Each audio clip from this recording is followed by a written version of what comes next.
नमस्कार मंडळी, श्री स्वामी समर्थ। तर मंडळी, जपमाळेचा उपयोग कोणत्या तरी देवाचं किंवा दैवतांचं नाम जपण्यासाठी केला जातो आणि जप केल्याने ईश्वराची प्राप्ती होते असा सर्व धर्मीयांमध्ये प्रचलित समज आहे। म्हणजे जपमाळेचा वापर फक्त हिंदू धर्मामध्येच नाही तर बऱ्याच काही धर्मांमध्ये केला जातो। तसेच जपमाळेमध्ये रुद्राक्ष, स्फटिक, तुळस आणि मोत्यांचे मणी असतात आणि या माळांमध्ये खूप चमत्कारिक प्रभाव असतो। या माळांनी जर तुम्ही एखाद्या मंत्राचा जप केला तर कोणतेही कठीण कार्य सिद्ध होते।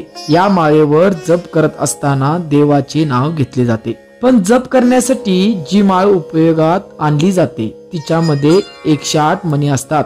हे कधी तुम्ही नोटीस केलं आहे का? या जपमाळेत असणाऱ्या 108 मण्यांमागे कोणते कारण आहे हे तुम्हाला माहित आहे का? तर त्या पाठीमागे काही धार्मिक आणि वैज्ञानिक सुद्धा कारणे आहेत। चला तर मग जाणून घेऊयात जपमाळेत 108 मणी का असतात। पण त्याआधी गुरुमाऊली या चॅनेलवर आपण नवीन असाल तर चॅनेलला सबस्क्राईब करा व बेल आयकॉनला क्लिक करा, म्हणजेच या चॅनेलवरील नवनवीन व्हिडिओचे नोटिफिकेशन तुम्हाला मिळत राहील। तर मंडळी, रुद्राक्षाची माळ ही जप करण्यासाठी खूप श्रेष्ठ मानली गेली आहे, कारण रुद्राक्ष हा साक्षात महादेवाचे प्रतीक आहे। तसेच रुद्राक्षामध्ये सूक्ष्म कीटक नष्ट करण्याची शक्ती असते आणि रुद्राक्ष वातावरणातील सकारात्मक ऊर्जा ग्रहण करून साधकाच्या शरीरात पोहोचवतो। शास्त्रानुसार युक्तीने प्रत्येक श्वास घेताना म्हणजेच पूजेसाठी निश्चित केलेल्या 12 तासांमध्ये 10,800 वेळा परमेश्वराचे ध्यान करणे आवश्यक आहे।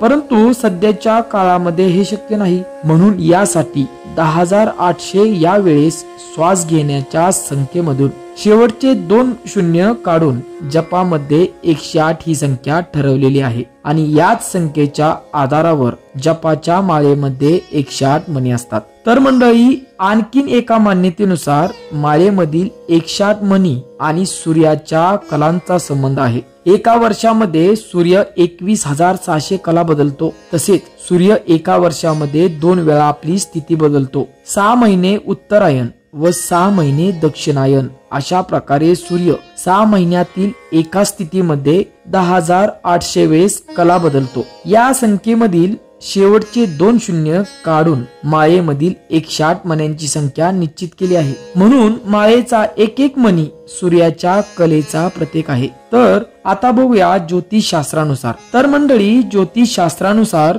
ब्रह्मांडाला 12 भागांमध्ये म्हणजेच राशींमध्ये विभाजित केले आहे आणि या 12 राशींमध्ये 9 ग्रह विचरण करतात। या 9 ग्रहांच्या संख्येचा गुणाकार 12 राशींशी केला तर 108 संख्या प्राप्त होते। म्हणून या माळेमध्ये असणाऱ्या 108 मण्यांची संख्या संपूर्ण ब्रह्मांडाचे प्रतिनिधित्व करते। आणखीन एका मान्यतेनुसार ऋषी मुनींनी माळेमध्ये 108 मणी ठेवण्याच्या मागे ज्योतिषीय कारण सांगितलेले आहे। शास्त्रानुसार एकूण 27 नक्षत्र आहेत आणि प्रत्येक नक्षत्राचे 2 चरण असतात आणि 27 नक्षत्राचे एकूण 108 चरण असतात। माळेचा एक मोती किंवा मणी नक्षत्राच्या एक चरणांचं प्रतिनिधित्व करतो आणि या सर्व कारणांमुळे माळीमध्ये 108 मणी असतात। तर मंडळी, हा व्हिडिओ आवडला असल्यास लाईक करा, शेअर करा। धन्यवाद। श्री स्वामी समर्थ।